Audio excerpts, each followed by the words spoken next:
სახელი და გვარის შეცვლა და ასევე პირადი ნომრის შეცვლა, მოგესალმებით ადვოკატ ჯემალი ჭდიშვილი.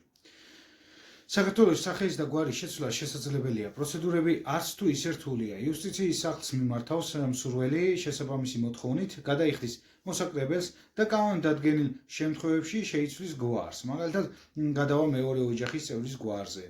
ასეთ შემთხვევას, რა თქმა უნდა, შეცვლა უწევთ პასპორტისა და პირადობისა, როცა იცვლიან სახეს და გვარს. თუმცა პირადი ნომრის შეცვლა შეუძლებელია. გარდა სამი შემთხვევისა. პირველი, თუ მოხდა შეცდომით რეგისტრირება დუპლიკატი ნომრით სხვადასხვა პიროვნებისა, მეორე, თუ ერთი და იგივე ადამიანი შეცდომით ორჯერ დაარეგისტრირეს სხვადასხვა პირადი ნომრით და მესამე და ყველაზე მთავარი, თუ სპეცსამსახურები მოითხოვენ სპეცსამსახურის მომუშავე პერსონას შეიძლება დაუმზადონ ლეგალურად პასპორტი სხვადასხვა გვარებითა და პირადი ნომრით. ჩვეულებრივ მოქალაქეზე ეს არ შეუძლია. მეტი საინტერესო ინფორმაციისთვის გააკეთეთ დონაცია და გამოიწერეთ გვერდი. დონაციის ინსტრუქცია იხილეთ პირველ კომენტარში ან სათაურშიც არის მოცემული დონაციის ინსტრუქცია.